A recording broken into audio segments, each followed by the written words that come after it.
ನಮಸ್ತೆ ವೀಕ್ಷಕರೇ, ಇದು ಶಿವ್ಯ ವೇದಿಕ್ ಅಸ್ಟ್ರೋ ಯೂಟ್ಯೂಬ್ ಚಾನಲ್ಗೆ ಸ್ವಾಗತ. ನಾನು ನಿಮ್ಮ ಶಿವ. ಇವತ್ತು ಯಾವ ವಿಷಯದ ಬಗ್ಗೆ ನಾನು ನಿಮಗೆ ತಿಳಿಸ್ಕೊಡ್ತಾ ಇದ್ದೀನಿ ಅಂತಂದರೆ, ಮದುವೆ ಕಾರ್ಯಗಳು ತಡೆಯಾದರೆ ಈ ತಂತ್ರವನ್ನು ಮಾಡಿ. ಅಂದರೆ ಕೆಲವರಿಗೆ ಜಾತಕ ಕೂಡಿ ಬಂದರೂ ಮದುವೆ ಆಗದೇ ನಿಂತಿರುವಂಥ ಸಂದರ್ಭಗಳು ಹೆಚ್ಚಾಗಿ ಕಾಣುತ್ತೇವೆ. ಅದೇ ರೀತಿ ಮದುವೆ ವಯಸ್ಸಿಗೆ ಬಂದರೂ ಕಂಕಣ ಭಾಗ್ಯ ಕೂಡಿ ಬರದೆ ಮದುವೆ ಮುರಿದು ಹೋಗುವ ಸಂಬಂಧಗಳನ್ನು ನೋಡಿದ್ದೇವೆ. ಕಂಕಣ ದೋಷವಿರುವುದನ್ನು ನೋಡಿದ್ದೇವೆ.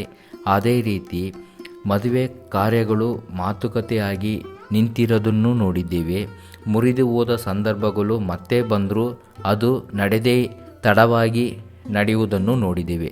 ಈ ರೀತಿ ಇರುವ ಸಂದರ್ಭಗಳಲ್ಲಿ ಒಂದು ತಟ್ಟೆಯಲ್ಲಿ 6 ವೀಳ್ಯದೆಲೆ, ಬಾಳೆಹಣ್ಣು ಹಾಗೂ ತೆಂಗಿನಕಾಯಿ ಇವುಗಳನ್ನು ತಾಂಬೂಲ ರೀತಿಯಲ್ಲಿ ಇಟ್ಟು ಅದರಲ್ಲಿ ದಾಳಂಬ್ರಿ ಹಣ್ಣನ್ನು ಶ್ರೀನಾರಾಯಣ ದೇವಾಲಯದಲ್ಲಿ 8 ಶುಕ್ರವಾರ ಸಂಕಲ್ಪ ಮಾಡಿ ಆ ದೇವಾಲಯದಿಂದ ತಂದು ತನ್ನ ಮನೆಯಲ್ಲಿ ಇಟ್ಟು ಪೂಜೆ ಮಾಡುವುದರ ಮೂಲಕ ಈ ಮುರಿದು ಹೋದ ಸಂದರ್ಭಗಳು ಹಾಗೂ ಮದುವೆ ಕಾರ್ಯಗಳು ತಡೆ ಆಗಿ ಇರುವುದನ್ನು ನಾವು ದೂರ ಮಾಡಿ ಒಂದು ಶುಭ ವೇಳೆಯನ್ನು ಕಾಣಬಹುದಾಗಿರುತ್ತದೆ.